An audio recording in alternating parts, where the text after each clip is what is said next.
नमस्कार दोस्तों, आसमान में गरजती बिजली की तरह धमाकेदार अपडेट्स के साथ आज मैं आपके सामने लेकर आया हूं 4 अगस्त 2025 की वो 10 बड़ी खबरें जो आपके लिए बिल्कुल जरूरी अलर्ट हैं।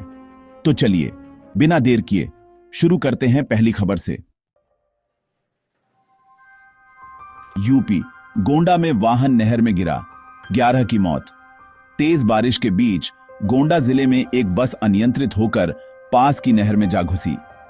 हादसे के वक्त बस में करीब 40 यात्री सवार थे, जिनमें से 11 ने मौके पर ही दम तोड़ दिया। बचाव दल ने रात भर लोगों को बाहर निकालने का प्रयास किया, लेकिन कई यात्रियों की तलाश अभी भी जारी है। क्षेत्र में जलस्तर बढ़ जाने से राहत कार्य में चुनौतियां बनी हुई हैं। बढ़ते हैं अगली खबर की तरफ। राष्ट्रीय पीएम मोदी ने गोंडा हादसे पर शोक जताया, राहत राशि की घोषणा। प्रधानमंत्री नरेंद्र मोदी ने गोंडा के दुखद हादसे पर गहरा शोक व्यक्त किया और मृतकों के परिवार को 2-2 लाख रुपए की मदद की घोषणा की। साथ ही उन्होंने राज्य सरकार को राहत कार्य में तेजी लाने और घायलों को हर संभव चिकित्सा सहायता उपलब्ध कराने के निर्देश दिए। मोदी ने ट्वीट कर श्रमिकों और यात्रियों की सुरक्षा को प्राथमिकता बनने पर जोर भी दिया। बढ़ते हैं अगली खबर की तरफ। राष्ट्रीय आईएमडी ने पूरे भारत में भारी बारिश की चेतावनी जारी की। भारतीय मौसम विभाग ने 4 से 7 अगस्त के बीच देश भर में मूसलाधार बारिश का अलर्ट जारी किया है। उत्तर भारत में कई नदियां उफान पर आ सकती हैं और बाढ़ की संभावना बढ़ गई है, जबकि दक्षिणी तटवर्ती इलाकों में समुद्री तूफान को लेकर सतर्क रहने की सलाह दी गई है। किसानों और ग्रामीणों को खासकर नदियों के किनारे तथा ओडिशा तटीय महाराष्ट्र में सचेत रहने के निर्देश दिए गए हैं। बढ़ते हैं अगली खबर की तरफ। बिहार के कई जिलों में झमाझम बारिश शुरू हो गई है। पटना, नालंदा, वैशाली और दरभंगा जिलों में हुई जोरदार बारिश ने जनजीवन को पूरी तरह अस्त व्यस्त कर दिया है। कई मार्ग जलमग्न हो गए हैं और आवागमन में भी काफी दिक्कतें आ रही हैं। प्रशासन ने येलो अलर्ट जारी कर दिया है, जिसमें लोगों से ऊंचे स्थानों पर शरण लेने और भवनों की टिन और छतों की मॉनिटरिंग करने को कहा गया है। राहत सामग्री और बस्तियां भी तैयार रखी गई हैं, ताकि जरूरत पड़ने पर तुरंत सहायता पहुंच सके। तो चलिए बढ़ते हैं अगली खबर की तरफ। अब बात करते हैं मध्य प्रदेश की, जहां 20 से अधिक जिलों में मूसलाधार बारिश का रेड अलर्ट जारी किया गया है। भिंड, शिवपुरी, सागर सहित 20 से ज्यादा जिलों में प्रशासन ने चेतावनी दी है।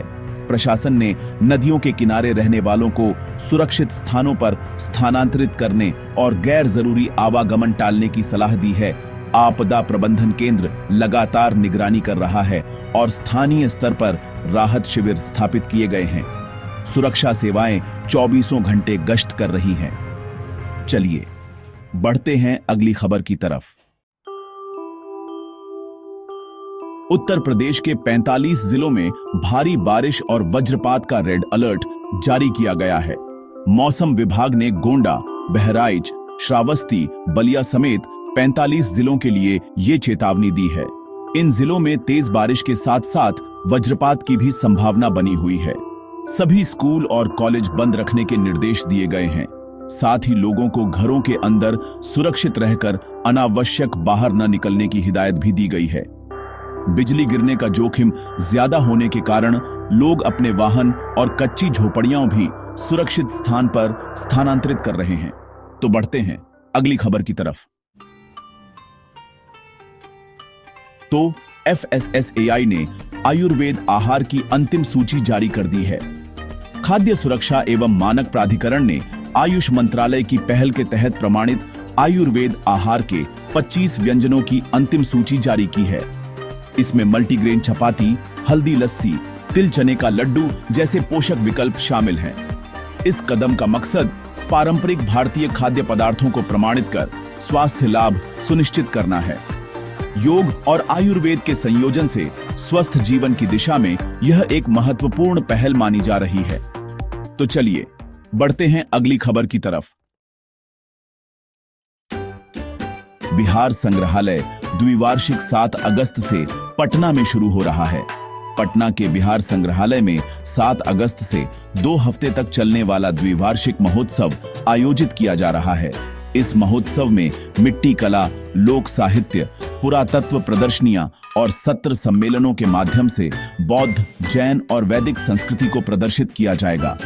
क्षेत्रीय कलाकारों के साथ साथ इतिहासकार और पुरातत्वविद अपने शोध प्रस्तुत करेंगे। कॉलेज विद्यार्थियों के लिए विशेष गोष्ठियां भी रखी जाएंगी। बढ़ते हैं अगली खबर की तरफ। राष्ट्रीय पीएम मोदी ने स्वदेशी उत्पादों का समर्थन करने का आह्वान किया है। अपने वोकल फॉर लोकल अभियान के तहत प्रधानमंत्री ने देशवासियों से स्वदेशी उत्पादों को अपनाने का जोरदार आह्वान किया। उन्होंने ग्रामीण कारीगरों और लघु उद्योगों को सहयोग देकर आत्मनिर्भर भारत के सपने को साकार करने का आग्रह किया। डिजिटल और फिजिकल प्लेटफॉर्म्स पर मेड इन इंडिया के ब्रांडिंग को बढ़ावा देने के निर्देश दिए गए, जिससे स्थानीय वेंडर्स को वैश्विक स्तर पर पहचान मिल सके। बढ़ते हैं अगली खबर की तरफ। राष्ट्रीय दिल्ली विधानसभा सत्र 4 अगस्त से शुरू हुआ है। दिल्ली विधानसभा का नया सत्र आज 4 अगस्त से आरंभ हुआ।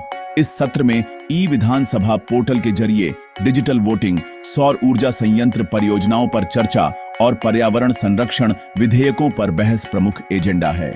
मुख्यमंत्री और विपक्षी दलों के नेता हर मुद्दे पर आवाज उठाएंगे, जिसमें जल प्रबंधन से लेकर ट्रैफिक नियमों तक के सुधार प्रस्ताव शामिल हैं। जनता की अपेक्षाएं और पारदर्शिता इस बार विशेष तौर पर हाईलाइट की गई है। बढ़ते हैं अंत की तरफ। कैसी लगी आपको ये सारी खबरें? मुझे कमेंट्स में जरूर बताइए। अगर वीडियो अच्छा लगा हो तो इसे लाइक कीजिए, और अगर आपने चैनल अभी तक सब्सक्राइब नहीं किया है तो अभी सब्सक्राइब कीजिए। घंटी के निशान को दबाना मत भूलिएगा, ताकि हमारी हर नई वीडियो का नोटिफिकेशन सबसे पहले आपको मिले। फिर मिलेंगे ऐसी ही ताजा और खास खबरों के साथ। तब तक के लिए जय श्री राम, जय हिंद, वंदे मातरम।